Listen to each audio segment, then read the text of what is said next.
In the clatter of trays and the hum of lunchtime chatter, a young girl's quiet stomach pains were dismissed as growing pains by the staff at Lincoln Middle School in suburban Ohio. To the cafeteria worker, she was just another student expected to eat what was served, no questions asked. What the worker didn't see was a daughter guided by her mother's vigilant care. A teenager whose sharp instincts and meticulous evidence gathering would reveal the decay hidden beneath the surface of mundane school lunches and polite smiles. When mold became proof of deliberate cruelty, their fight for justice would spark a reckoning far beyond the cafeteria. Before we dive deeper, comment where in the world you're reading from and make sure to subscribe. Tomorrow's story is one you won't want to miss. Emma Carter sat 2 rows from the front, tapping her pencil against the side of her desk as Ms. Thompson paced slowly across the whiteboard, explaining fractions no one seemed to care about. The fluorescent lights hummed overhead like tired bees, and the room smelled faintly of dry erase markers and polished linoleum. It was the kind of day that passed quietly, unremarkably, until lunch came. And then, as it had for the past few weeks, her stomach began to churn. It always started the same way. A dull ache just under her ribs, creeping lower, growing sharper. With each passing minute, she shifted in her seat, one arm wrapped around her midsection, but she didn't say anything. Not when the bell rang, not when her classmates sprang up, chattering about Fortnite, Instagram reels, and whose mom was picking them up today. Not even when Sophie, her lab partner, asked if she was okay. Emma just smiled faintly, said she was fine, and gathered her things. In the cafeteria, the noise hit like it always did. Trays clattering, sneakers squeaking, the occasional burst of laughter echoing off painted cinder block walls. She joined the lunch line, ignoring the throbbing in her stomach. Already familiar with the rhythm of pain, she took the tray handed to her by the cafeteria worker without looking too hard. It didn't matter what it was, grilled cheese or turkey sandwich, wilted apples or cups of watery green beans. It all tasted the same after a while. Today it was turkey on wheat, a few slices of carrot sticks, and a milk carton that always felt too warm. She sat at the end of the third table like she usually did, close enough to not seem like she was avoiding everyone, but far enough that she didn't have to fake small talk if she didn't feel up to it. She took a bite of the sandwich. Her teeth hit something sour, almost metallic. Her body tensed, but she forced herself to swallow. Throwing it away would mean going hungry, and going back for another would invite attention. By 7th period, the cramps were back full force. Sweat dotted her temples as she leaned against her locker, pretending to dig for a book she didn't need. Her hands trembled just slightly. She thought about the nurse's office, but she already knew what would happen. A pat on the back, a cup of water, and a tight smile. "You're probably just stressed, hon. Try to get some rest tonight." No one ever seemed to ask what was really going on, and Emma wasn't the kind of girl to cause scenes. That evening, at the dinner table, her mom watched her push roasted chicken around her plate with a fork. "Em, that's the 3rd time this week you've barely touched your food," Sarah said, her tone even but concerned. "I'm just not that hungry." "You came home pale again. Baby, are you still getting those stomach aches?" Emma shrugged, eyes fixed on her plate. "It's probably just my period or a bug going around." Sarah didn't answer right away. She sat down her water glass, watching her daughter closely. The flicker of discomfort in Emma's eyes wasn't new, but lately it had taken on a sharper edge, like she was trying not just to hide pain, but to endure it. "Tell me the truth," Sarah said gently. "Is it the school lunches?" Emma hesitated. "I don't know, maybe. Sometimes it tastes weird. But it's not like I'm the only one eating it. No one else is getting sick." Emma shook her head slowly. "Then you need to start checking your food before you eat." "Every bite," Sarah said. Emma nodded. Not because she believed it would change anything, but because it was easier than arguing. But something in her mother's voice made her pause. It wasn't just worry, it was a warning, a quiet one, the kind that said, "Trust your gut, even if no one else will." The next day, she sat at the same spot in the cafeteria, her tray in front of her. She looked at it differently now, not with hunger, not with expectation, but with quiet suspicion. The bread looked fine. She peeled it back. The meat pale and thin, was curled at the edges. She sniffed it. There was something off. Not quite. Rotten. Not quite fresh. She looked around. Other kids were laughing, trading chips and juice boxes, not thinking twice. She pressed the sandwich closed and took a bite anyway, but she'd already started listening to the part of herself that whispered something was wrong, not just with the food, with the way nobody else noticed. The next day, the whisper became a scream. She peeled back the top layer of bread like her mother had told her. Eyes narrowed, breath held. The edges looked dry again, but something inside caught her attention. A murky green smear across the bottom slice, fuzzy and bloated like the underside of a forgotten fruit. Emma's stomach lurched before she even touched it. She blinked, then looked again. It wasn't a spot. It wasn't dust. It was thick, live mold spreading from the meat into the bread, blooming beneath the turkey slices like a living bruise. Her hands moved on instinct, reaching into her backpack for the Ziploc bag she'd packed that morning just in case. She slipped the sandwich inside, trying to keep her face neutral as her classmates chatted around her. Her fingers were trembling as she zipped the seal. She had barely stuffed the bag into her pocket when the shadow of a navy apron loomed at her side. "What do you think you're doing?" came the voice, too sweet, too sudden. Mrs. Harper. Emma froze. She hadn't seen her coming. "You're not allowed to take food out of the cafeteria," the woman continued louder this time so others would hear. "New rule as of today. No outside food and nothing leaves the lunchroom. That clear? My mom said I should show her if something looks wrong." "Oh, I'm sure she did," Mrs. Harper said, her lips stretching into a smile that didn't reach her eyes. "But we can't have kids walking around with half-eaten sandwiches. Germs, you understand? Just throw it out." Emma didn't move. Harper stepped closer, voice quiet, but sharp as broken glass. "Now." The girl's chest tightened. Her fingers still clutched the bag inside her hoodie pocket, pressed close against her stomach. She glanced around.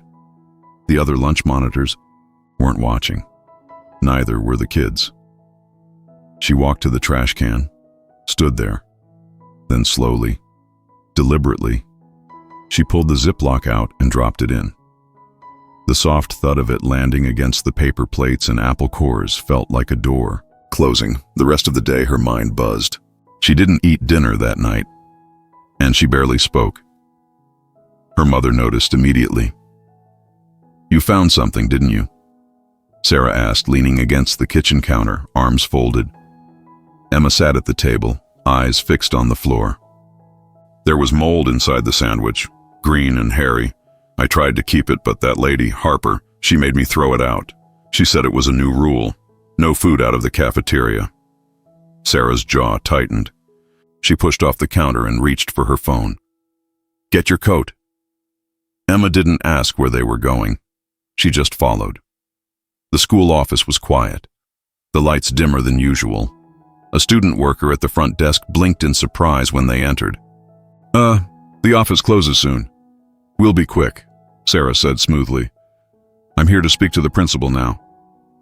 A few minutes later, Principal Dawson appeared from his office, his expression a polished mask of concern. "Mrs. Carter, Emma, good evening. Everything all right?"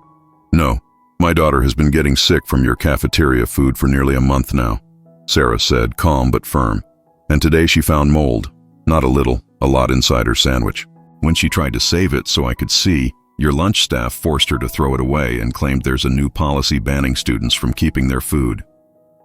Dawson nodded slowly, glancing at Emma like she might confirm or deny it. "I'm sorry to hear that, truly, but we haven't had any food-related complaints from other students. Not recently." "She's not other students. She's mine," Sarah said, eyes locked onto his. He paused, adjusted his tie. "We take these concerns seriously, but unless you have the food in question or documentation of it, there's not much I can do at the moment." Emma's hands balled into fists at her sides. She knew that tone. The careful, practiced way adults in power made kids feel like they were overreacting. The polite distance that meant nothing would happen. Her mother knew it too. "So, you're saying her word isn't enough?" "I'm saying we need evidence to act," he replied. With all due respect, they left without another word. At home, Emma sat curled on the couch, her hoodie pulled over her knees, and listened as Sarah paced the kitchen. "They don't believe us. They don't want to," her mother said. "So we're going to give them something they can't ignore." Emma looked up. "How?" "You're going to do what they're hoping you won't. You're going to keep eating the food, but this time you're going to document everything. Photos, videos, timestamps, and you're going to be smart about it. No hiding things in your pocket. We'll get a phone case with a hidden lens if we have to." Emma blinked, unsure whether to be nervous or proud. "And if they come at you again, I'll be ready. But this time, we're not just going in there with a complaint." Her mom's voice steadied, low but electric. "We're going in with proof." That night, Emma lay awake, staring at the glow-in-the-dark stars on her ceiling. Her stomach still hurt, but the feeling was different now, less helpless, more like heat. A slow burn rising in her chest, fueled by the quiet certainty that someone had done this on purpose, that it wasn't a mistake, that she had been picked out. She wasn't just being neglected, she was being targeted. The next morning, Emma tucked her phone inside the custom case her mother ordered online. It had a lens disguised as a decorative sticker and a button on the side that triggered the camera, without lighting the screen. Every move had to be quiet, every capture discreet. She didn't talk about it at school. She didn't joke about it online. She just documented meal after meal, day after day. At first, it was small things. Bread that was slightly stale, fruit that looked overripe. Then things became harder to explain away. A cluster of grapes with white fuzz blooming across the skin. A milk carton that hissed when opened and gave off a thick, sour stench. Banana slices in her fruit cup, already browning into mush by second period. She took photos before each bite, her camera angled carefully so no one would see. Every tray, every meal, every close-up of molded crusts and slimy textures. Some of it she pretended to eat, slipping it into a Ziploc tucked in her backpack. Other times, she excused herself to the bathroom where she documented in better lighting and flushed the rest. The odd part wasn't just the rot, it was the pattern. She started watching others. She saw the boy next to her in line receive a sandwich from the same tray, but his bread looked fluffy, his fruit firm and chilled. The girl behind her received a perfectly wrapped turkey wrap with crisp lettuce and dry corners. Emma's sandwich that day was damp at the bottom, soggy enough to stain the napkin beneath it. One day, her tray had a milk carton with the label peeled off. She snapped a picture of it next to the others in the trash, all bearing the school's printed logo and date stamp. Hers didn't. When she opened it, a clot of cream-colored curd hit the inside of the lid and slid down the side like thick glue.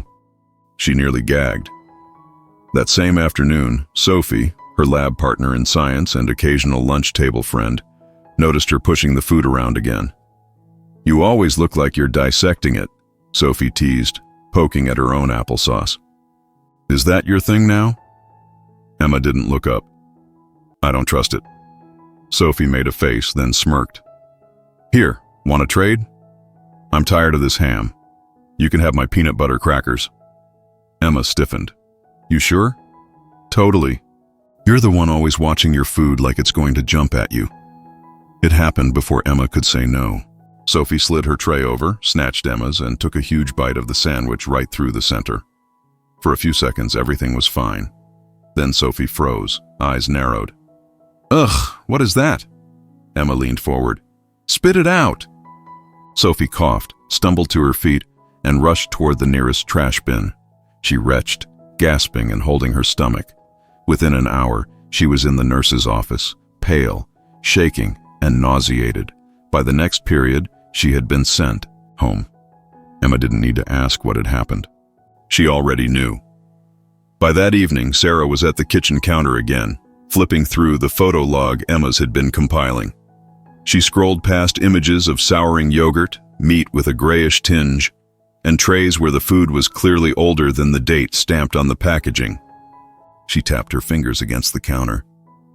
"They can't say this is just your imagination anymore," she said. "Someone else has been sick. Her parents will raise hell." Emma looked down. "I didn't mean for her to get sick. "No, you didn't," But you finally have a witness. They can't ignore that. But the school did. The next day, Emma sat outside the nurse's office as her mother argued quietly with Principal Dawson. The door was open just enough to hear the conversation. "She swapped lunches with my daughter and got violently sick," Sarah said. "Why hasn't the lunch staff been put under investigation?" "The food batch may have been spoiled, but there's no evidence of malice," Dawson replied coolly. "It happens sometimes. Sophie's parents were notified, and Mrs. Harper has been temporarily suspended while we assess the situation." "Temporarily? You suspended her for a day?" "We reviewed the security footage. There's no indication she did anything out of the ordinary." "You mean she didn't look racist on camera, so we're all supposed to forget it?" "Mrs. Carter." Sarah stepped back out, her face tight but calm. "Let's go, Em." Emma followed without a word. The rest of that week, she kept filming, even more carefully now. The food was still off, still different from what the other students got, but something new had shifted. Attention, a feeling of being watched. It was a Thursday when Mr. Rivera appeared beside her in the cafeteria. He wasn't carrying a mop or trash bin that day, just pushing a cart of clean trays. He moved quietly as usual. She didn't even notice him until she heard him clear his throat softly beside her. She looked up. His eyes met hers, dark and careful. "I saw what you've been doing," he said, voice low, barely audible beneath the cafeteria noise. Emma froze. "I've worked here 5 years," he continued, his voice like a whisper wrapped in gravel. "You're not wrong, but be careful. They watch." "Who?" she asked, her throat dry. Rivera shook his head once. "Just be careful what you catch and who you trust." Then he pushed the cart forward and moved on, disappearing behind. A line of loud 6th graders grabbing cookies.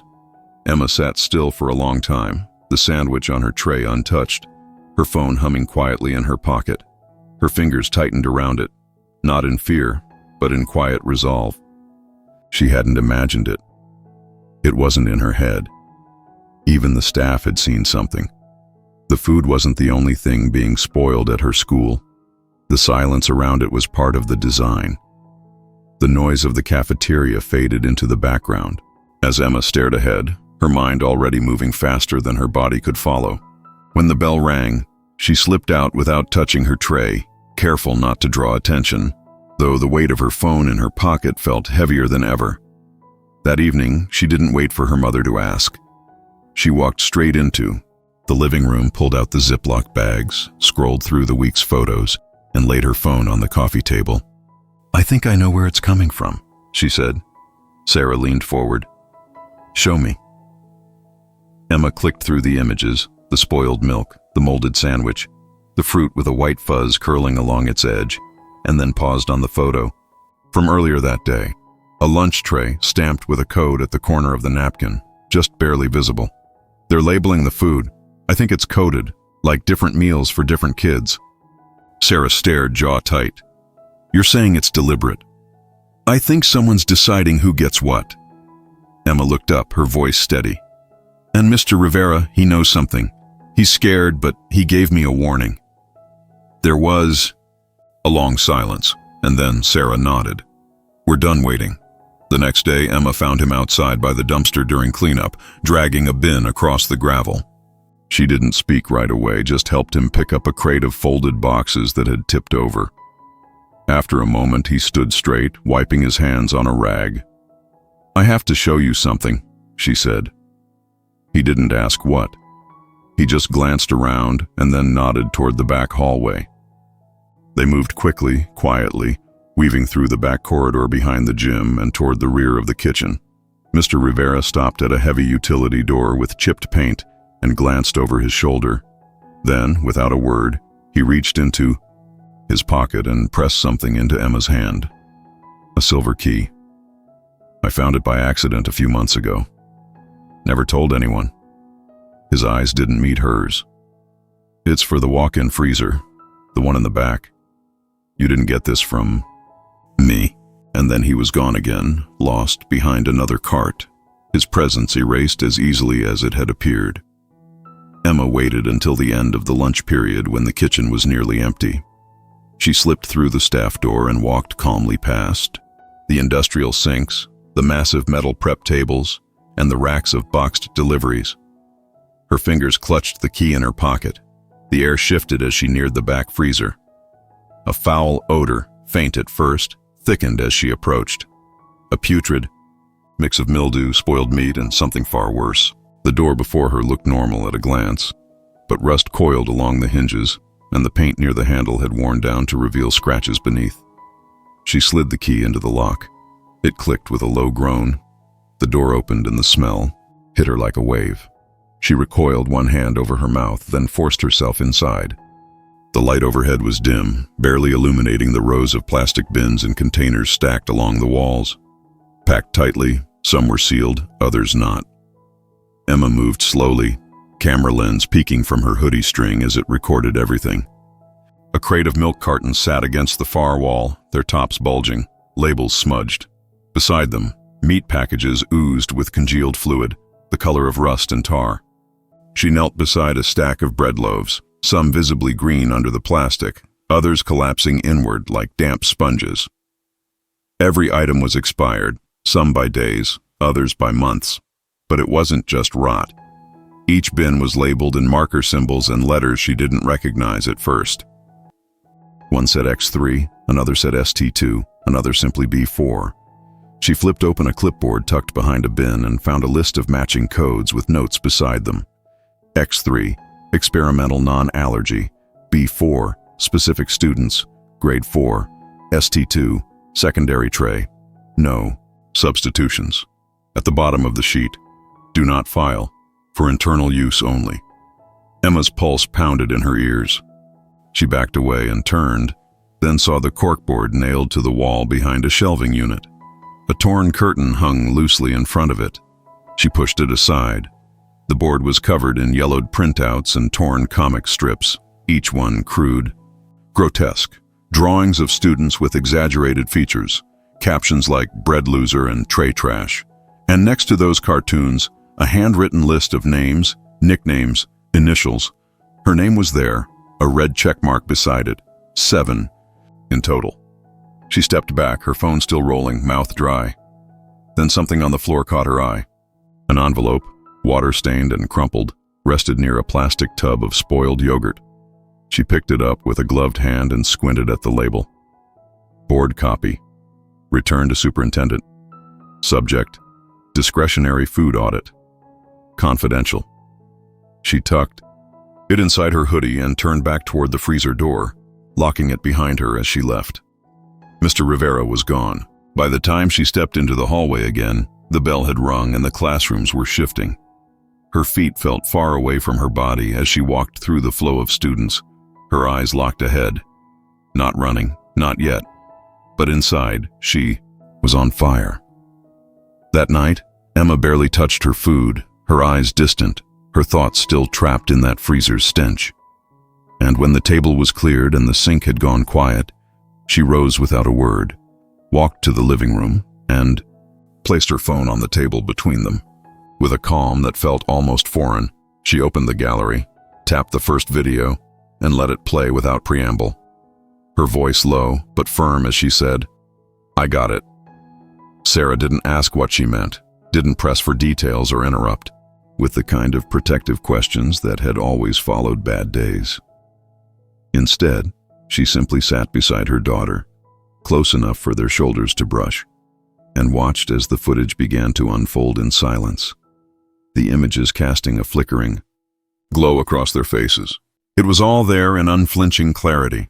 The thick, pulsing mold swirled into the bread's flesh, the trays labeled in symbols that no child should be matched to, the cartoons that mocked their faces with cruel precision, and the list of names, with Emma's marked again and again in angry red. The final image lingered longer than the rest. The envelope, dirt-smeared and water-warped, its stamped letters spelling out a truth no one in power had wanted uncovered. And when the screen went dark, the room held its breath with them until Sarah finally exhaled, eyes still locked on the dim reflection of her own face in the black screen, and said in a voice that held no hesitation, "We're not taking this to the principal." Emma met her gaze without blinking, already knowing what came next.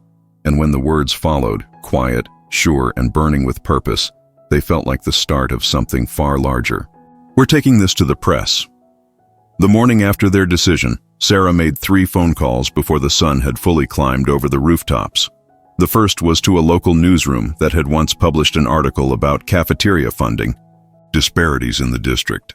The second was to a civil rights nonprofit that monitored discrimination in public schools. And the third, to a name she hadn't spoken in years, was to Rachel Lee, an investigative journalist who had once worked with her during a health outreach campaign in the city. Rachel remembered her instantly, and when Sarah said, "I have something you need to see," the silence on the other end wasn't hesitation, it was focus. They met that same afternoon, not in the school or their home, but at a quiet corner table in a downtown coffee shop, where the low jazz and clink of cups wouldn't interrupt what needed to be said. Emma sat between them, her backpack zipped tight, the phone already charged, files already uploaded to an encrypted drive. Sarah spoke first, laying out the pattern, the sickness, the silence, and finally the plan that led them to the freezer. She didn't try to dress it up or make it sound bigger than it was. She didn't have to. The footage spoke louder than any headline ever could. Rachel watched without blinking. She replayed the clip of the corkboard twice, her jaw tightening with each frame. And when the envelope was shown, creased and stamped with the superintendent's name, she whispered only one word: damning. By the time they finished, she was already texting her editor, her fingers moving with urgency, her voice low and full of heat as she said, "This won't just run. This will explode." And it did. The story broke online the next morning, just after 7. Within hours, it was the top shared post on the site, picked up by regional outlets and reposted by national watchdog accounts. The headline was direct, unapologetic, and impossible to ignore. Rotten food, racist system. Middle school serves targeted students spoiled lunches under secret codes. The images were blurred for privacy, but the captions weren't. Beneath each tray of food, each photo of mold, and the freeze frame of the corkboard were Emma's words. "They told me it was just my stomach." The reaction was immediate and seismic. By mid-morning, a team from the Department of Public Health had arrived at the school unannounced and armed with warrants. Students were pulled from the cafeteria. Staff were told to clear the kitchen, and the main office shuttered its doors with the blinds drawn tight. Helicopters circled overhead. Reporters lined the sidewalks. Parents flooded the school's voicemail, system demanding explanations, apologies, and resignations. Mrs. Harper was not in the building when the inspectors arrived. She had called in sick, but within hours, a warrant was issued for her arrest. And when authorities reached her home, they found her backyard shed filled with additional materials, extra crates of expired supplies, handwritten notes, and copies of the same cartoon sketches posted in the school freezer. She was arrested on the spot, handcuffed while still in her robe as cameras caught her shielding her face behind a manila envelope. But the shock hadn't even begun to settle when the second arrest came. Raymond Kessler, the district food services supervisor, a man who had never been directly mentioned in the school's public handling of the matter, was detained at his office by federal agents. His name had surfaced in the files Emma found: signatures on inspection waivers, emails directing complaints to legal, and notations marking repeated denials of audit requests. For years, he had redirected concerns, buried reports, and reassigned whistleblowers, all while assuring the public that the food program operated with state-compliant integrity. He had signed off on purchases that never arrived and had approved test batch exemptions used to shuffle rotten inventory away from certain schools and into facilities like Emma's. The district released a prepared statement within hours claiming full cooperation with the investigation and asserting that Kessler's actions did not reflect the values of our educational system. But no one was listening to their values anymore. They were too busy watching what came next, because even as the headlines screamed and the arrests multiplied, another voice entered the spotlight. This time from within, Mrs. Harper's own bloodline, her niece Jessica Harper, a sophomore at a state college and former volunteer at the school 2 years earlier. posted a threat online that shattered whatever defenses the district hoped to raise. She included screenshots of text messages, group chat logs, and voice memos. Messages her aunt had sent laughing about how a little mold never hurt anyone worth caring about and referring to students by names like Tray Kid and Snack Reject. In Aunt's one voice clip, Harper could be heard saying, "I don't care what their parents say. Those kids get what they deserve. You feed animals. You don't plate them like guests." Jessica's post began with a single sentence. "I told her to stop. She didn't listen. And now I won't stay quiet." The screenshots went viral in less than an hour. National reporters picked up the story by the afternoon, and civil rights attorneys began appearing on every major news network, citing precedent, intent, and patterns of systemic neglect. What had once been a quiet pain in a middle school lunchroom was now a national firestorm, igniting conversations about race, public education, food equity, and the quiet cruelty of institutional silence. And in the center of it all was a 13-year-old girl who had simply stopped ignoring the pain in her stomach. The school auditorium hadn't been filled like this in years. The folding chairs, usually reserved for spring concerts and budget meetings, now packed the room from wall to wall. Rows of parents stood along the sides and spilled into the hall, murmuring anxiously while camera crews positioned their tripods. Near the back, cables stretching across the linoleum like veins beneath a brittle surface. It was not an ordinary forum. It was a reckoning. On stage, the school board members sat in a stiff line behind a table too small for the magnitude of the evening. Their expressions ranged from forced professionalism to barely masked discomfort. Superintendent Mitchell, a man whose face had appeared on community flyers for years with slogans like "Together and Trust," stood at the podium, hands gripping its sides like it was the only solid thing left in the room.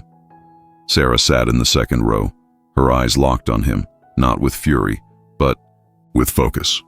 The kind of steady resolve that made excuses feel thinner before they were even spoken. Emma was beside her, back straight, silent.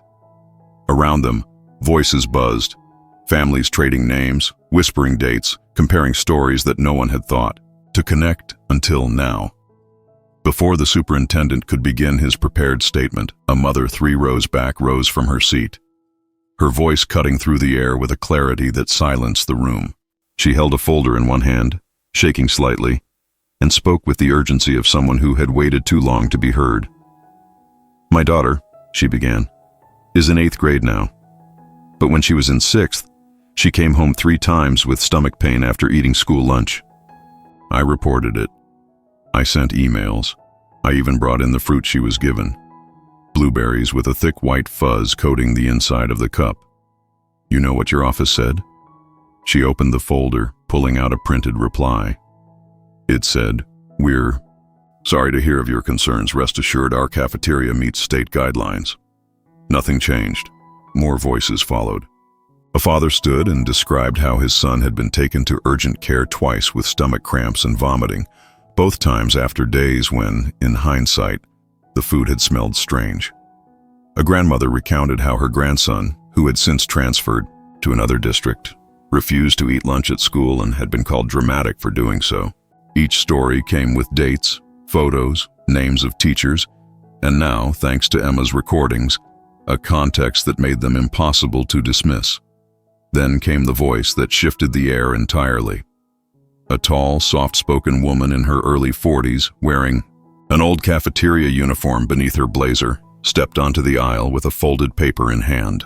She waited until the crowd hushed itself, and when she reached the microphone positioned near the base of the stage, she didn't introduce herself. She unfolded the paper with deliberate care, then began to read. "My name is Renee Miller. I worked in the Lincoln Middle School cafeteria from 2016 until 2022. I am no longer employed with the district not because I resigned, but because I raised concerns and was reassigned until my hours were cut and my position was eliminated. In 2021, I filed a report with Principal Dawson regarding expired food being rotated back into daily meals. I also expressed concern that only certain students seemed to be receiving those trays, primarily minority students." A collective shift moved through the audience like a ripple. My report included photographs and written logs. It was handed directly to Principal Dawson in a sealed envelope. 2 days later, I was told that no further action would be taken and that I should let the legal team do their job. I was advised not to bring it up again. I was told that stirring panic over food safety could lead to unnecessary legal scrutiny and harm our district's image. I was told to remember how hard it was to find cafeteria jobs. I was told to choose silence. She looked up from the paper, her voice trembling but not weak. I did not know how deep it went. I did not know about the cartoons. I did not know about the names on the wall, but I knew something was wrong, and I was told to stop asking questions. I stand here now to say I was complicit in that silence. I can't undo what was ignored, but I will not let my silence protect this system any longer. The room didn't erupt. It didn't have to. The weight of her words settled like smoke, heavy, slow, inescapable. From his position at the podium, Superintendent Mitchell adjusted his tie, his eyes scanning the crowd now filled with not just anger, but names, memories, and evidence he could no longer deflect. He opened his mouth to speak, but Sarah rose before he could, her voice level, strong. You knew, maybe not in detail, maybe not from day one, but enough. You knew something was wrong. You let this happen in the name of protecting a building, instead of the children inside it. He tried to respond, stumbling through phrases like institutional oversight and systemic failure. But the audience wasn't listening anymore. The power had shifted. The silence had cracked wide open. That night, Emma and Sarah walked back to the car, passing reporters scribbling notes and families embracing in the parking lot. They didn't speak. They didn't need to. What had once been dismissed as a stomachache had become a fire no one could smother, and the people responsible weren't just on the kitchen floor. They were in offices, behind podiums, buried in the folds of a system that had mistaken silence for safety. 2 days after the town forum, the Carter home phone rang at 7:14 in the morning. Unusual even by the standards of their now chaotic lives. Sarah answered half-dressed for work, expecting another reporter or another parent seeking guidance. But the voice on the other end was crisp, practiced, and unmistakably strained with discomfort. "This is Evelyn Wilson," the woman said. "Sophie's mother." Sarah straightened. "Yes. I just wanted to say we've seen the footage. The whole thing. Not just the news clips. A friend sent us the full video your daughter recorded. In the freezer. My husband and I didn't know it was that bad. We thought it was just food mishandling. Something you could chalk up to poor training. Maybe outdated refrigeration. But what your daughter uncovered is..." She paused, her breath hitching faintly. "It's evil," she said, voice low now. "That's what it is. What happened to Emma, to the others, and to Sophie? I can't believe we let it slide." Sarah didn't respond right away. She had learned over the past weeks that silence could sometimes speak more than anger. "We're drafting a letter to the board today," Evelyn continued, "demanding that every current member step down. And unless they do, Sophie's being pulled from Lincoln immediately. We've already spoken to her new school." Sarah closed her eyes for a moment and exhaled quietly. "Thank you. We should have spoken up sooner," Evelyn whispered. "But we're speaking now." By noon, the Wilsons' letter had reached every inbox at the district office, and by evening, it had been published in 3 different regional outlets. It wasn't just an angry parent complaint. It was a meticulously written condemnation backed by screenshots, legal references, and a copy of their daughter's medical report. The closing line read, "If you are unwilling to resign in the face of this evidence, then you were never fit to govern children in the first place." The board panicked. Within 24 hours, a new town hall was announced, televised, public, and intended as a space for healing and accountability. The auditorium was packed even tighter than before, only now national news outlets had set up on both sides of the aisle. Emma sat backstage, her fingers brushing the folded sheet of paper in her lap. It wasn't a speech, just a few lines she had written the night before while staring at the glow of her nightlight, unable to sleep. When her name was called, she stepped out slowly, not nervous, but grounded in the moment. The crowd quieted immediately. She stood behind the podium, the mic too tall, and cleared her throat once. "I was told it was all in my head," she began, her voice soft but steady. I was told I was too sensitive, that the food was safe, that I needed to stop asking questions. But my stomach didn't lie to me, and neither did the mold in my sandwich. Neither did the other kids who got sick. Neither did the names on that wall. A quiet settled like snowfall. I'm not here because I want to be famous. I'm here because I don't want anyone else to go through what I did. I want schools to feed kids, not punish them with food. I want people to look at someone like me and believe them the first time. She paused, glancing out across the room filled with hundreds of faces and flickering camera lights. If I didn't speak up, I'd still be sick, and they'd still be getting away with it. When she stepped down, the applause didn't come in a burst. It rolled forward slowly, steadily, rising from the students, then the parents, then the reporters who had watched a middle school girl turn a private pain into a public demand for justice. By the end of the week, an anonymous donation signed only with the initials TF launched the Emma Carter Resilience Fund, a scholarship to support students who report institutional neglect or abuse in public schools. The fund was announced live on air, the camera catching Emma's stunned face as Sarah reached for her hand and squeezed it tight. But even in that moment of hope, another injustice rippled beneath the surface. Mr. Rivera was gone. He had not returned to work since the health inspection. His name was no longer listed on the school's website. His badge deactivated. No warning, no announcement, no appreciation, just a quiet erasure. Emma found out from a custodian who whispered it while stacking chairs after the assembly. They said it was budget-related, he muttered. But we all know why. That night, Emma sat across from her mother, her jaw tight. He helped me. He didn't have to. And now he's being punished. Sarah nodded, already dialing a number she hadn't used in years. The office of Maria Torres, a civil rights attorney she'd once marched beside during a hospital equity protest. Within days, Torres had signed on to represent Mr. Rivera pro bono, citing wrongful termination, retaliation, and witness intimidation. And Rivera, who had remained quiet through every shift and every slight, gave his first public statement. I didn't speak because I was afraid, he said. But I helped Emma because she was braver than the rest of us. I'm not going to let that bravery be punished in silence. The district tried to claim procedural necessity. The media called it what it was, retaliation. And the people, those who had once looked away, once said nothing, finally refused to stay silent. The news vans never left. What had started as a localized scandal had evolved into something far larger. No longer just a case of cafeteria misconduct, but the unraveling of a systemic failure that touched every floor of the district's administration building. In the weeks following Emma's public statement and the legal filing on Mr. Rivera's behalf, the number of families stepping forward doubled, then tripled. With every passing day, more stories emerged, not all as severe as Emma's, but each revealing a clear pattern of exclusion, neglect, and deliberate silence.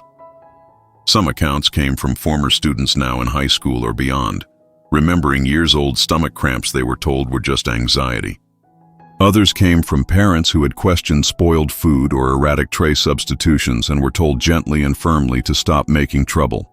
A few came with paper trails, emails unanswered, forms ignored, requests for dietary accommodations that vanished into administrative voids. The accumulation of complaints became too dense to ignore. Lawsuits poured in, civil rights attorneys formed coalitions, advocacy groups launched petitions calling for federal oversight. Class action suits began forming, not only against Lincoln Middle School, but against the district leadership itself.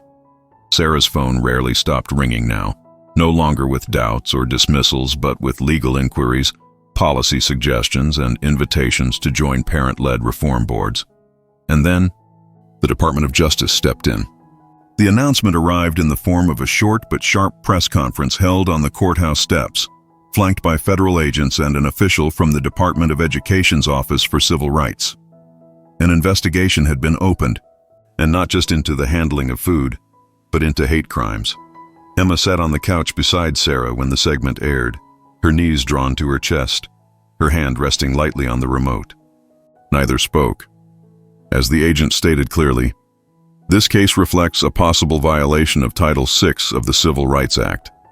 There is evidence that students were deliberately targeted based on race and ethnicity through practices that were known, concealed, and perpetuated by public officials. The footage cut to a photo of the corkboard Emma had captured. The blurred faces, the check marks, the drawings. That was when the next layer cracked open. A reporter from a regional outlet, following a lead buried in one of Emma's videos, began digging into the school's financial records with assistance from a whistleblower inside the district's accounting office. She uncovered a disturbing paper trail.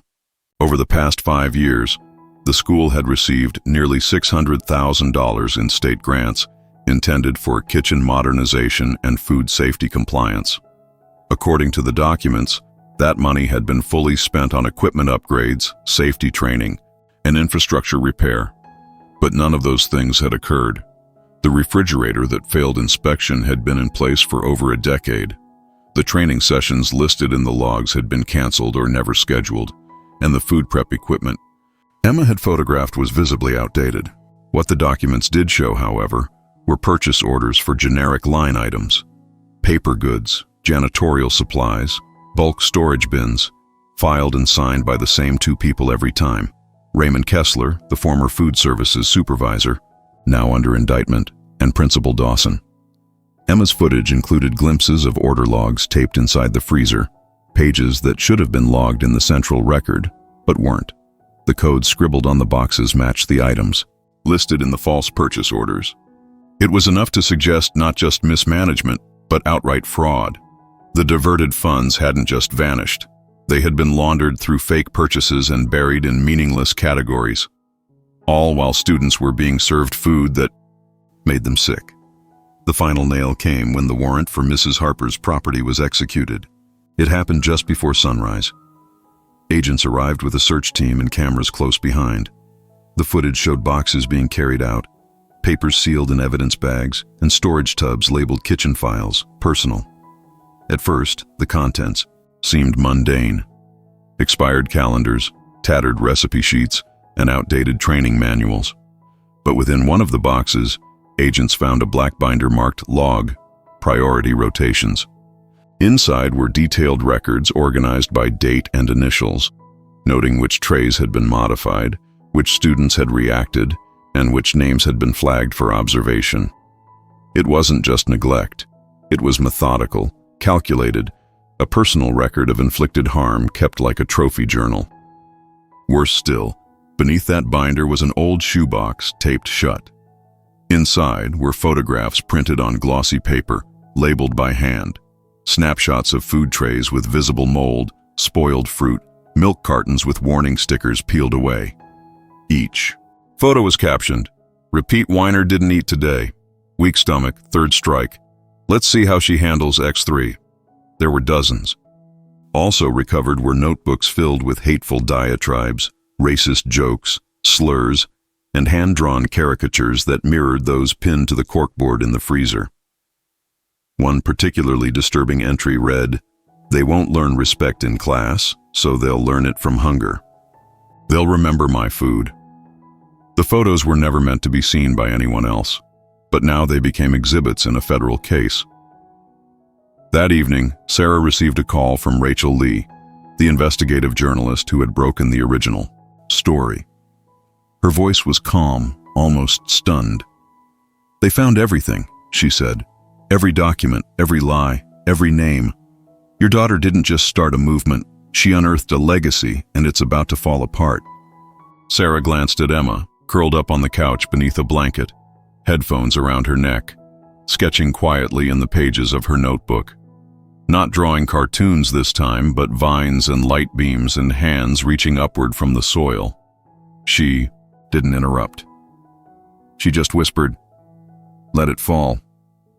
When the official summons arrived in the mail, the envelope bore the seal of the State Board of Education and a short formal invitation requesting Emma's presence at an upcoming hearing regarding systemic oversight and food safety standards in public schools. Sarah read it twice before passing it to her daughter, who took it with calm fingers and a quiet nod. There was no need for discussion. They both knew this moment had been building since the first day Emma came home clutching her stomach. The hearing room was larger than any space Emma had ever spoken in, but it didn't intimidate her. Rows of public officials, educators, and state legislators lined the long chamber, their attention fixed on the podium at the front. Behind them, dozens of parents, students, and members of the press filled every seat. Yet in all the noise, it was the silence between each voice that carried the weight of what had been done. When Emma stepped forward to testify, there were no cards, no script, no speech prepared in the traditional sense.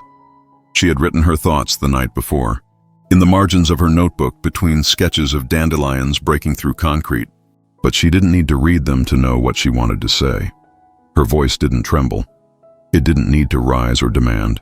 It simply spoke the truth with the quiet clarity of someone who had already lived the cost of being ignored. "I was told my stomach pain was in my head," she began. "I was told I needed to toughen up, eat what I was given, stop complaining. But what I was given was spoiled, was dangerous, and it wasn't just a mistake. It happened again and again. And when I tried to speak up, they made new rules to keep me quiet." The panel shifted, some nodding slowly, others scribbling notes, but no one interrupted. I didn't know what I'd find when I started taking pictures. I just wanted someone to believe me. But what I found was bigger than just bad food. I found proof that certain kids who looked like me, were being treated differently. And the people who could have stopped it didn't. Not because they didn't know, but because they didn't want to see. She paused, her eyes sweeping the room. "I'm not here to make anyone feel better. I'm here because no student should ever feel like they're being poisoned for existing. I'm here because silence almost let this go unseen. I'm here because I wasn't the only one, and I won't be the last if nothing changes." When she stepped back from the podium, the applause was subdued but undeniable. Not loud, not for show, but heavy with respect. Then Sarah took the floor. She didn't waste time with pleasantries or acknowledgments. She stood tall, her voice low and firm, eyes locked onto the people who had the power to make decisions, but had failed to protect the children those decisions affected. "My daughter came home sick for weeks," she said. "And every time I told myself, maybe it was just something in the air. Maybe it was just bad luck. Maybe the school was just too busy to care. But deep down, I knew better. I knew something was wrong. And when I asked for help, when I begged for accountability, I was met with nods and hollow assurances that didn't mean anything." She held up a folder, not with legal documents, but with the printed photos Emma had taken. She opened it and turned it to the board, letting them see the same mold, the same discolored fruit, the same stamped codes that had triggered so much pain. "This isn't about budget shortages. This isn't about clerical mistakes. This was targeted, and it was allowed to happen because the people at the top were more afraid of bad headlines than bad food. You want to know what I felt as a mother? Helpless. Until I realized I had to stop waiting for permission to fight." Her testimony didn't end with tears. It ended with a promise that no other child would ever sit in silence again if she had anything to do with it. Within days, the fallout was swift and sweeping. The district's top leadership, Superintendent Mitchell, Principal Dawson, and the Regional Compliance Manager were removed from their posts by state order. The board voted unanimously to restructure oversight roles and permanently dissolve the internal audit team that had once been responsible for clearing cafeteria inspections with falsified documentation. But more than firings and firmer rules, the board passed a resolution to support a new legislative bill introduced with Emma's name attached in the opening line, the Carter Accountability and Transparency Act. The proposed law mandated real-time cafeteria audits, required public release of all food inspection reports, and established a student-led oversight council in every district. More importantly, it created legal protection for student and staff whistleblowers, ensuring no one would be punished again for telling the truth. Yet, just as the state reform bill began its journey through committee review, a final powerful piece of evidence emerged. A retired 6th grade science teacher named Lena Brooks, who had quietly left the district the year before, reached out to the investigative team. For months, she had suspected something was wrong in the cafeteria after witnessing strange behavior. during her lunch duty rotations, but after reporting it internally and being warned to drop it or be reassigned, she decided to take matters into her own hands. She had placed a discreet camera hidden inside a faculty cabinet adjacent to the kitchen entrance, recording hours of cafeteria activity during lunch prep and cleanup. When the footage was recovered, it confirmed everything. The videos captured staff sorting trays by coded letters, separating food with visible differences in freshness and appearance, and whispering about which students were on rotation. It showed Mrs. Harper inspecting food with a clipboard, scribbling marks beside names, and laughing as she passed a tray to a student with a muttered remark caught just loud enough on the audio. Another for X3. Let's see how long she lasts. The camera had sat quietly, documenting the truth long before Emma's first photo, long before the envelope, long before the nation knew Lincoln Middle's name. Now it joined the evidence as the final confirmation, unfiltered, undeniable, and immune to manipulation. The silence that had once shielded the harm was gone, and in its place stood the echo of truth, finally heard. By the time the new semester began, Lincoln Middle School had been transformed almost beyond recognition. The cafeteria's gleaming stainless steel counters and brightly lit serving line stood in stark contrast to the dim, rotten storage room Emma had first discovered. Walls once scrawled with coded slurs now bore vibrant student-designed murals, celebrating unity and respect. Each plaque signed by someone who had fought to bring the truth to light. Under the policy instituted freshly installed by state mandate, every meal was photographed before leaving the kitchen. Transparency kiosks in the hallway displayed daily inspection reports, and anonymous tip boxes lined with pamphlets explaining students' rights were scattered at every entrance. Even the menus were posted in multiple languages, an acknowledgement that every child, regardless of background, deserved dignity at every meal. Mr. Rivera returned quietly, as if stepping back into a community he had never really left, walking the halls in his new role on the Cafeteria Oversight Council with an air of solemn responsibility. Under federal protection, he reviewed every delivery, trained staff on proper food handling, and offered support to any student who raised a concern, even if that concern seemed small. In classrooms across the building, teachers paused during announcements to remind students that courage could change systems. And Emma's name appeared as part of a permanent plaque in the main foyer, for bravery in exposing rot, deceit, and hate, and for reminding us that truth is nourishment. Letters poured in from across the country, handwritten notes on lined paper, illustrated postcards from places Emma had never heard of, and typed emails forwarded by neighbors and school librarians. Each carried a simple message: gratitude for refusing to be silent, admiration for standing up when adults failed, and the promise that they too would speak out if they saw injustice. Emma read them all with quiet wonder, tucking the most colorful into her sketchbook so that the voices of strangers became a chorus beneath every pencil stroke. Meanwhile, the legal case against Mrs. Harper advanced through the courts with an intensity that matched the fury of the public's outrage. She was formally indicted on multiple counts, endangering the welfare of minors, falsifying official records, and committing hate crimes motivated by racial animus, all charges that carried the possibility of decades behind bars. Prosecutors laid out the evidence in courtroom exhibits: pages from her own trophy binders, photographs of the corkboard cartoons, and the testimony of dozens of victims and whistleblowers who had once been dismissed as troublemakers. But the final and perhaps most chilling revelation came from a lab report that forensic experts testified to under oath. One early sandwich sample, pulled from safe storage and subjected to a full chemical analysis, contained traces of benzalkonium chloride, an industrial disinfectant never approved for food use. Further tests uncovered residual traces of quaternary ammonium compounds in several batches of fruit and milk that Emma had documented, conclusively proving that the contamination had not been accidental nor confined to natural mold, but the result of deliberate chemical treatment.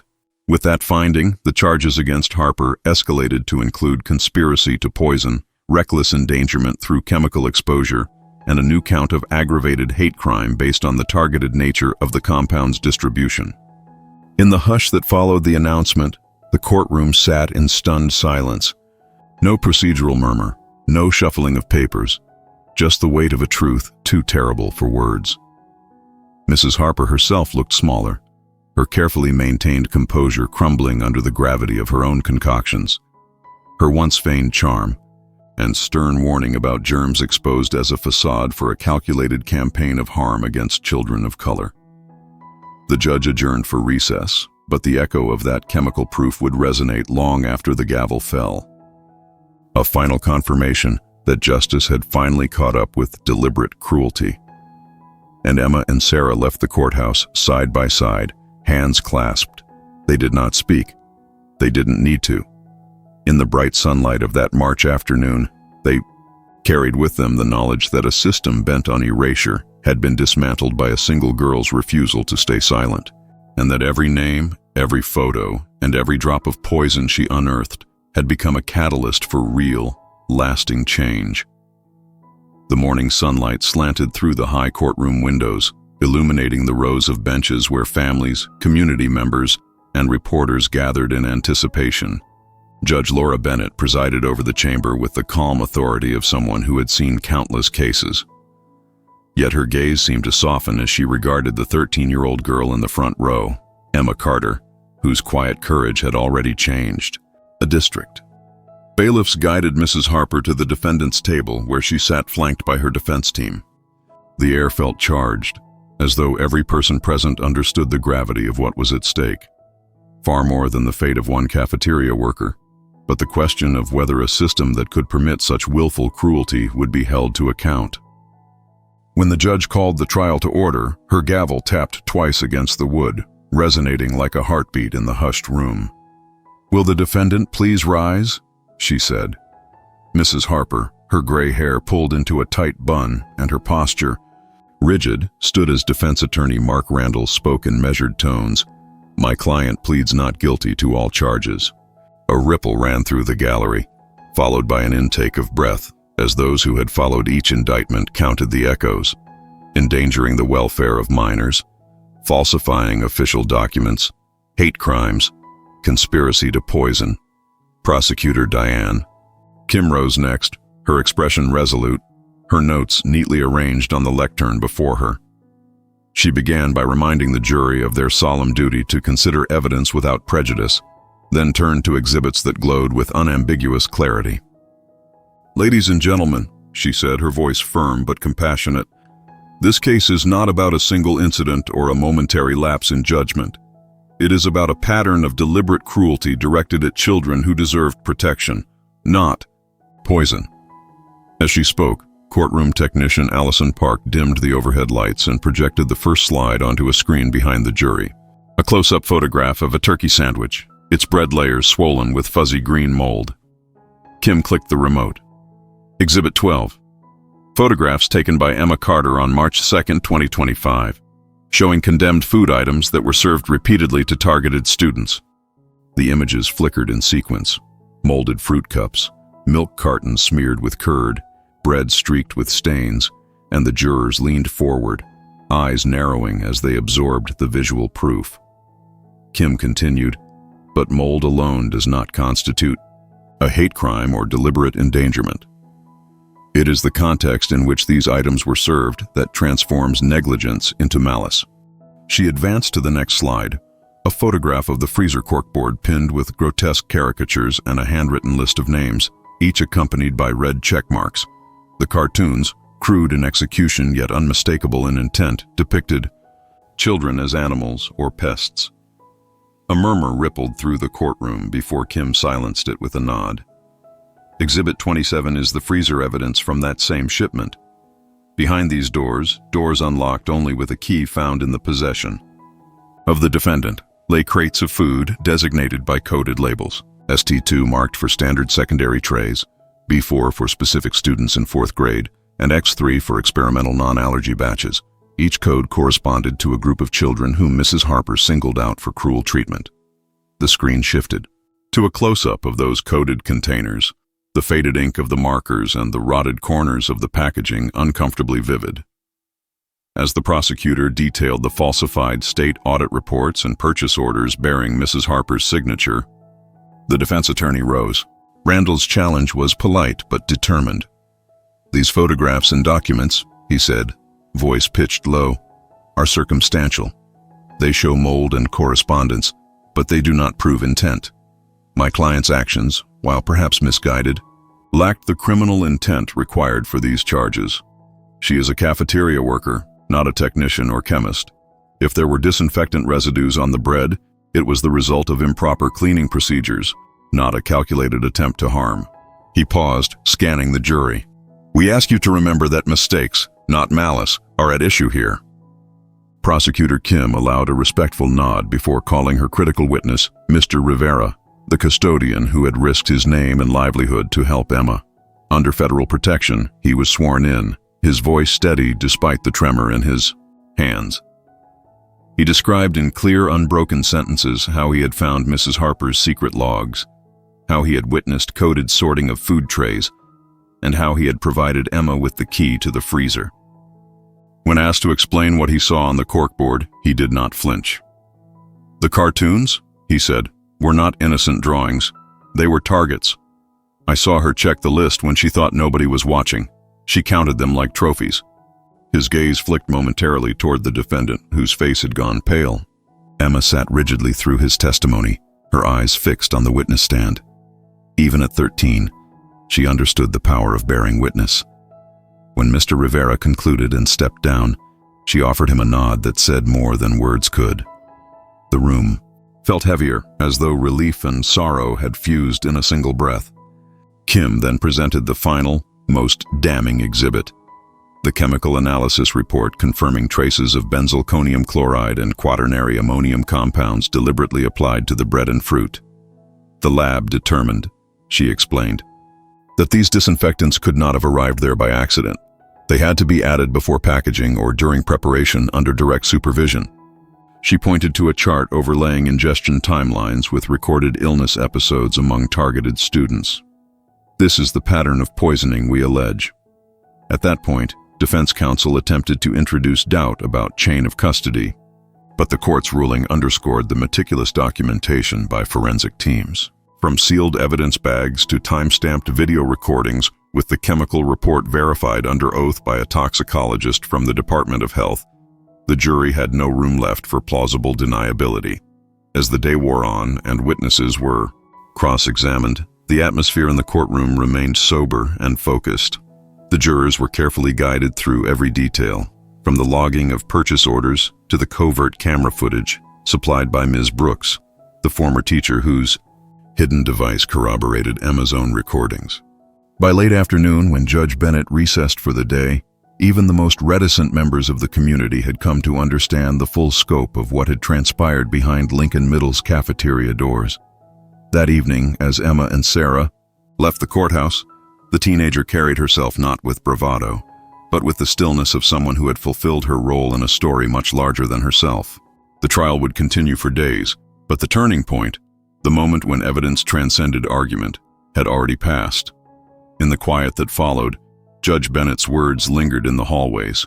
Justice is not only served by verdicts, it is served by truth spoken in full.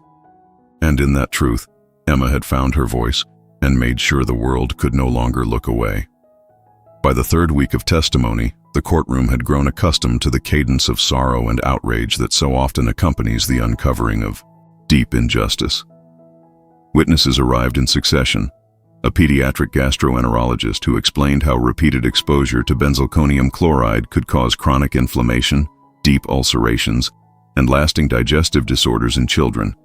A food safety auditor whose own reputation had been compromised by the falsified reports, and even a former cafeteria aide who braved retaliation to recount late-night phone calls from Mrs. Harper, demanding assurances that no further complaints would surface. One of the most harrowing moments came when Mrs. Wilson, Sophie's mother, took the stand. Her voice quivered only briefly, just long enough to remind everyone that horror sometimes speaks through tears. She described how her young daughter, once bubbly and bright, had retreated into silence, haunted by stomach aches she couldn't explain, and by the fear that every lunchtime carried a new threat. With her hand resting on her daughter's back, Sophie sat in the front row, shoulders tense. Mrs. Wilson held up a uniform milk carton, the top swollen and cracked, and said, "I kept this in my freezer for months just to prove it happened." The small, shallow carton became tangible evidence of terror inflicted upon the innocent. Between witness testimonies, defense attorney Randall attempted to weave doubt, suggesting that lapses in chain of custody, unintentional errors, and the stress of supply chain issues had created a perfect storm of mistakes. He proclaimed repeatedly that while Mr. Kessler and Mrs. Harper might have overseen poor kitchen conditions, there was no direct proof that she had meant to poison any child. Yet each time he spoke, the prosecutor responded with one carefully chosen exhibit after another: Emma's initial photos, the hidden camera footage, the chemical analyses, and the handwritten logs in Mrs. Harper's own ink. Judge Bennett maintained order during objections and motions, her rulings affirming that the overwhelming weight of evidence transcended any mere technicality. She reminded the jury that intent could be drawn from actions and results, not only from confessions or explicit statements. "When a person in power deliberately conceals evidence of wrongdoing," she said, "and then compounds that wrongdoing with attempts to evade accountability, the law must address not just the harm done, but the will behind it." Midway through the final week, the prosecution called its last witness, Dr. Elena Rossi, an expert in sociocultural studies of discrimination. She explained how symbolic violence like the racist cartoons and coded labeling served to dehumanize targeted groups and pave the way for actual physical harm. She spoke softly but firmly, weaving statistics and personal narratives into a tapestry that linked everyday cruelty to broader patterns of hate. When bigotry is allowed to masquerade as policy, she concluded, it becomes a force that wounds bodies as surely as it wounds spirits. After Dr. Rossi's testimony, the court recessed for a day to allow both sides to prepare closing arguments. In the prosecution's final summation, Diane Kim stood before the jury with a quiet intensity, methodically revisiting each count: endangering the welfare of minors through chemical poisoning, falsifying official documents to conceal malfeasance, and committing hate crimes born of racial animus. She paused at each element, letting her words hang as if carved in stone. "We do not accuse Mrs. Harper of being merely negligent. We accuse her of premeditated cruelty masked as caregiving." She closed by looking out at Emma and Sarah, adding, "Let this verdict speak for those whose voices were poisoned until they could no longer speak for themselves." Randall's closing argument sought compassion, urging the jury to consider whether remorse and career ruin were punishment enough. He begged them to see the woman he portrayed as someone who lost her way rather than a calculated predator. Yet, as he spoke, every handwritten note he waved seemed to underscore the very meticulous planning the prosecution had shown.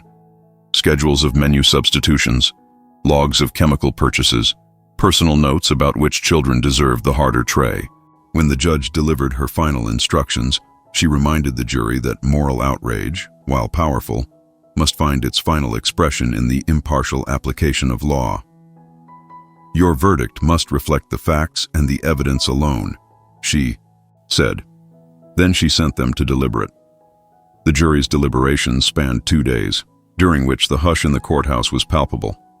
Reporters gathered near the chamber doors, their phones pressed for updates. Families paced the hallways, exchanging prayerful glances. Emma returned to her sketchbook, attempting to draw something that mirrored her hope rather than her trauma. Dandelion seeds carried on the wind, scattering toward open skies. When the jury finally filed back into the courtroom, all eyes turned to the forewoman, a woman in her 50s, who carried herself with a quiet dignity. Judge Bennett invited her to read the verdict. The forewoman unfolded the paper, looked up, and announced each count in measured tones. On count 1, endangering the welfare of minors, guilty. On count 2, falsifying public records, guilty. On count 3, hate crimes based on race, guilty. On count 4, conspiracy to poison, guilty. A collective exhale swept across the room. Families embraced. Reporters scribbled furiously, and even some of Mrs. Harper's former supporters in the back benches stood in stunned acknowledgement. The defense table sat motionless, faces pale beneath carefully applied makeup. while the prosecutor allowed herself the barest nod of satisfaction. Mrs. Harper's attorney rose immediately to request a sentencing hearing, his voice uncertain, now as if the ground had shifted beneath him. But the momentum of justice was unstoppable. In the following weeks, sentencing papers were filed, and the judge imposed a federal prison term of 15 years, classification as a hate criminal, ensuring strict supervision upon release, and mandated restitution to compensate the victims and fund community programs combating school-based discrimination. On the day of sentencing, as Mrs. Harper was led away in handcuffs, Emma watched from the front row, her mother's hand in hers. There were no triumphant shouts, no exaggerated displays of victory, only a quiet resolution that justice had not only been done but heard and felt. In the hush of the courtroom, her final thought was not of retribution, but of renewal, that the courage of a single child could awaken the conscience of an entire system, and that truth, once spoken aloud, could never again be buried in silence. The time spring rolled around. The hallways of Lincoln Middle School were alive with color and purpose in a way they had never been before. Where once the walls echoed with hushed worry and avoided glances, now students gathered each morning beneath a vast mural co-created by art classes and community volunteers. Its sweeping design featured interlaced hands of every hue stretching upward, blossoms emerging from shattered plates and banners woven with words like voice, safety, and justice. Beneath that tapestry of paint, a brass plaque bore a single inscription, in honor of those who refused to be silent. On the first day the mural was unveiled, the entire school gathered on the courtyard lawn. Emma stood at the front, her sketchbook tucked under her arm, watching as her classmates and neighbors traced fingers along the hands painted on the wall. Some smiled with recognition, seeing their own faces in the patterns woven across the brick, while others wiped away tears as they read the names of students who had spoken up. The principal of the new state-appointed board, herself a former teacher selected for her integrity, spoke with a warmth that acknowledged both sorrow and hope. "This mural reminds us that courage grows from community," she said. "May it stand as our promise. We will protect every child's right to be seen, heard, and fed with dignity." That same morning, Emma received an email announcing that her essay, "When Silence Spoils," had won a national contest overseen by the Education Equity Foundation. The judges praised her ability to transform personal pain into a universal call for change, noting especially how she had navigated her narrative with both vulnerability and strength. The award came with a scholarship and the promise that her words would be published in a leading teaching journal. When she shared the news with Sarah, her mother's eyes brimmed with pride sharpened by relief, and the two embraced in the back of the auditorium, the press pool capturing the moment like sunlight through spring blossoms. In the weeks that followed, Emma's testimony, once confined to the echoing chambers of a courtroom, found its way into teacher training materials across multiple states. Professional development seminars played clips of her voice urging educators to listen for pain that wasn't always visible, to ask why a child might hesitate before eating, and to trust those young voices when they spoke of injustice. One district superintendent in Oregon wrote to say he had reworked his own school's lunch protocols after watching her video. Another in New York sent samples of revised training modules bearing her name as a guiding principle. Emma, who had feared that her truth might be forgotten once the headlines faded, now learned that her words would resonate in classrooms thousands of miles from her own. Meanwhile, Sarah's schedule filled with speaking engagements on education reform and racial equity. Invitations arrived from city councils, state legislative committees, and nonprofit coalitions. She spoke at a symposium on child welfare, emphasizing how early negligence can curdle into systemic harm, and appeared on a public radio panel on institutional accountability. Wherever she went, she invoked her daughter's story not as a singular tragedy, but as a blueprint for action. Checklists for safe food storage, channels for anonymous reporting, and policies protecting whistleblowers from swift retaliation. Her calm, authoritative presence, tempered by the fierce love of a mother, drew standing ovations in auditoriums that once had questioned her motives. Through each engagement, she carried Emma's sketchbook in her tote, its vine and light sketches, a reminder of what blooms when truth breaks through concrete. Perhaps The most poignant moment in this season of healing came with the return of Mr. Rivera. After months of advocacy by civil rights attorneys and letters from across the country, members of Congress intervened on his behalf to secure his position. Recognizing that his testimony and continued service were vital to the community's renewal, one crisp morning he slipped quietly into Emma's homeroom classroom, where a cluster of seventh graders were poring over a lesson on civic engagement. The teacher paused and introduced him simply. "Class, this is Mr. Rivera, the man who helped our community see the truth. He's here today to share why speaking up matters." Mr. Rivera stood before the rows of eager young faces, his custodial uniform replaced by a crisp polo and khakis. He cleared his throat softly before speaking, eyes glistening with gratitude. "When I saw what was happening," he began, "I was terrified. I thought if I said something, I'd lose my job. I'd be shamed. I'd be erased. But then I remembered why I came here in the first place, to serve these children, to keep this school safe for all of you. And I met someone braver than I ever was." He nodded toward Emma in the back, where she watched with a shy smile. She was the light in a locked room, and she showed me and all of us how to find the key. A hush fell over the room before the students erupted in applause. Emma came forward, and he pulled her into a quick hug that spoke of forgiveness, respect, and the bond forged by shared struggle. In that embrace, every student saw that courage need not roar. It could glow steadily, illuminating the path for others. By the end of the year, the healing that began with a single girl's resolve had spread throughout the town and beyond. The cafeteria no longer bore the scars of its past. Instead, it hummed with laughter and conversation. Nutritional menus crafted in consultation with families now featured fresh produce and allergy-friendly options.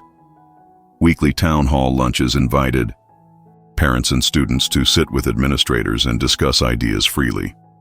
Where once silence had concealed neglect, now dialogue ensured vigilance. And while the courtroom hearings and federal investigations vaulted Lincoln Middle into the national spotlight, the truest transformation was local and ongoing. A community rebuilt on trust, a mother and daughter who turned pain into purpose, and a custodian who reclaimed his place not as a silent bystander, but as a guardian of justice in the muraled halls and in the hearts of every student who dared to question. Their story lives on, an enduring testament to the power of a single voice refusing to stay silent. Months after the last court date and the unveiling of the mural, a quiet Saturday morning found Emma and Sarah seated side by side at their kitchen table. The sunlight slipped through the blinds in gentle stripes across the wood.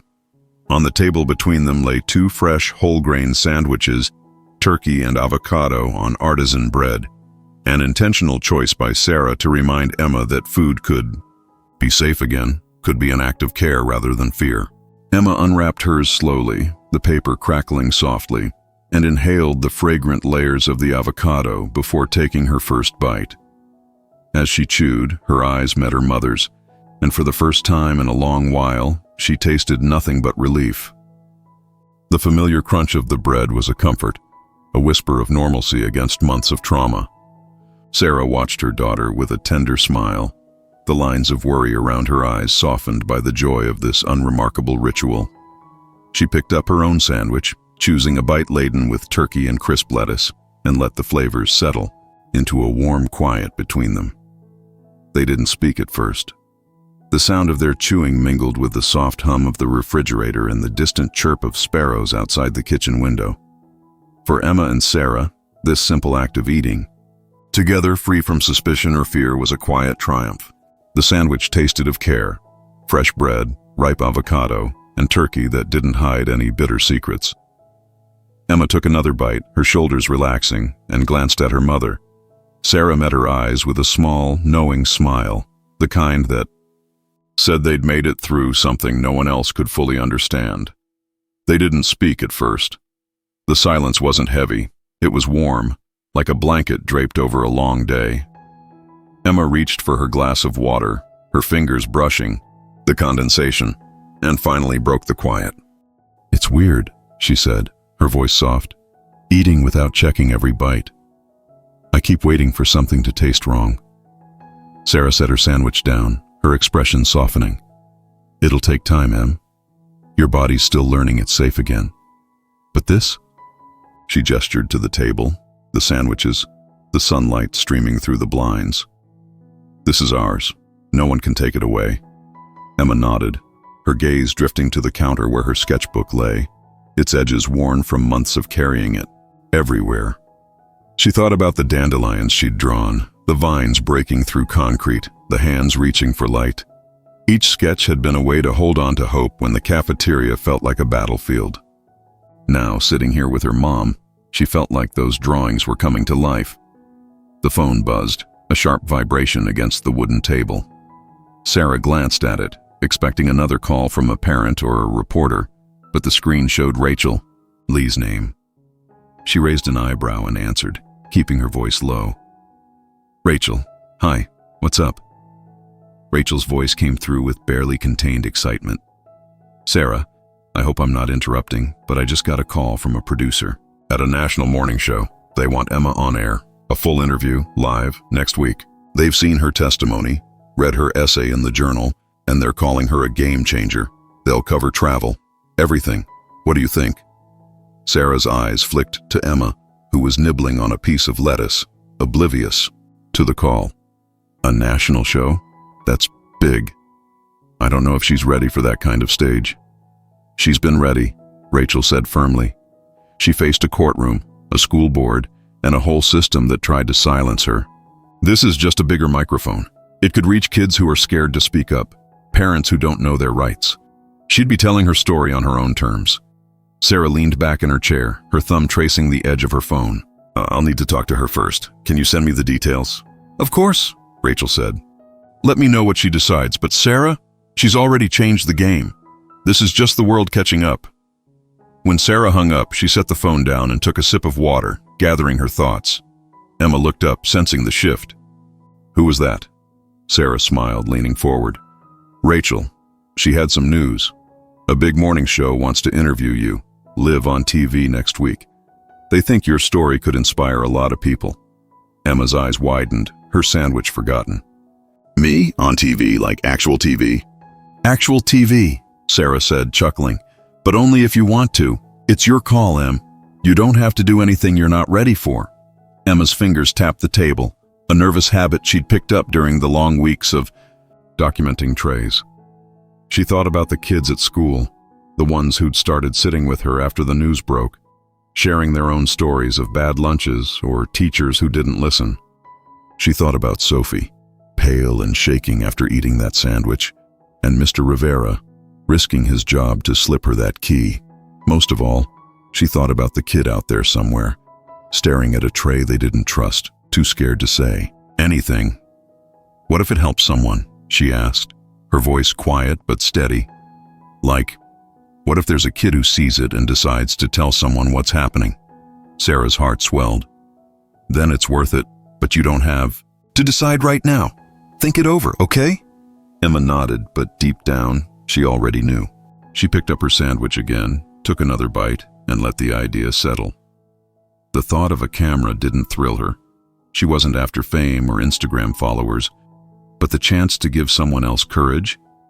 That felt like the dandelions. In her sketchbook, seeds carried far beyond her own hands. The next few days were a blur of preparation. Rachel sent over the producer's email, complete with travel itineraries and a rundown of the show's format. Sarah helped Emma practice answers to possible questions, keeping things simple. Just tell your truth, like you did in court. Emma spent evenings flipping through her sketchbook, not to draw, but to remind herself why she'd started this in the first place. She lingered on a page where she'd sketched a single hand holding a tray, not with fear, but with strength. The flight to New York was Emma's first time on a plane. She pressed her face to the window, watching Ohio shrink below, the patchwork of fields and suburbs giving way to clouds. Sarah sat beside her, reading a book but glancing over every few minutes, her hand resting lightly on Emma's arm. When they landed, a driver met them at the airport, holding a sign with their names. Emma giggled at the sight, feeling briefly like a celebrity, but the nerves hit when they reached the hotel. The city was louder than she'd imagined, all honking horns and flashing lights. She clutched her sketchbook tighter, grounding herself in its familiar weight. The morning of the interview, Emma woke before dawn, her stomach fluttering, not with the old pain, but with anticipation. Sarah braided her hair, the two of them, laughing when a strand refused to cooperate. They chose a simple outfit, a navy sweater, jeans and sneakers, nothing flashy. "You're not here to perform," Sarah said. "You're here to be you." The studio was a maze of cables and bright lights, but the host, a woman named Clara with a warm laugh, put Emma at ease. In the green room, Clara knelt to Emma's level, her eyes kind. "I've got 2 kids your age," she said. "They think you're a superhero.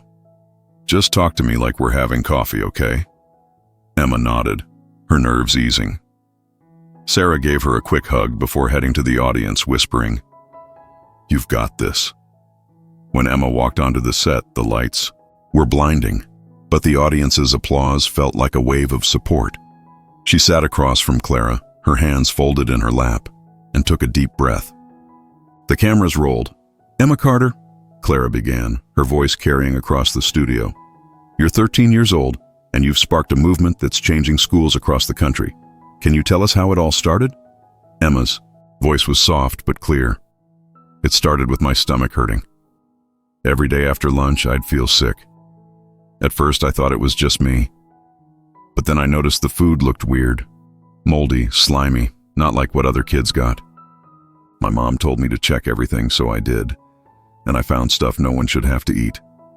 Clara leaned forward, her expression serious. "You took photos, videos, even risked getting in trouble to save evidence. What kept you going?" Emma thought for a moment, her eyes steady. "My mom believed me. And then Mr. Rivera, a custodian at school, he saw it too. He gave me a key to the freezer where they kept the bad food. I kept going because I didn't want other kids to feel like I did, like no one would listen." The screen behind them showed the mural at Lincoln Middle, hands painted in every color reaching for the sky. The audience clapped, some wiping tears. Clara asked about the freezer, the codes, the cartoons, and Emma answered each question with quiet honesty. When the host asked what she hoped would change, Emma's words were simple but powerful. "I want every kid to feel safe eating lunch," she said. "I want schools to believe us when we say something's wrong, and I want people to know that even if you're just one person, you can make a difference." The applause was thunderous. Clara reached over, squeezing Emma's hand. "You're not just one person anymore, Emma. You've inspired thousands. Thank you for being here." As the segment ended, Emma walked off stage to find Sarah waiting, her eyes shining with pride. They hugged tightly, no words needed. For Emma, the moment wasn't about fame. It was about planting seeds, like the dandelions in her sketches, hoping they'd grow in places she'd never see. Back home, Lincoln Middle felt different. The cafeteria was brighter, the food fresher, the air free of secrets. Emma sat with Sophie and their friends, laughing over silly TikTok trends and planning a group Fortnite match. The mural on the wall with its hands and blossoms was a daily reminder of what they'd fought for. Sarah joined a state task force on school nutrition, her voice shaping policies that would protect kids like Emma. Mr. Rivera, now a respected member of the Oversight Council, greeted students each morning, his quiet presence a steady reassurance. 1. Spring afternoon. Emma walked home from school, her sketchbook tucked under her arm. She paused at the corner where the mural was visible, its colors vivid in the sunlight. She pulled out her phone, snapped a photo, and later taped it into her sketchbook beside a drawing of a dandelion breaking through concrete. Beneath it, she wrote, "We grew anyway." She closed the book, turned off her light, and drifted to sleep, knowing that her voice had carried further than she'd ever dreamed, and that it would keep echoing wherever it was needed.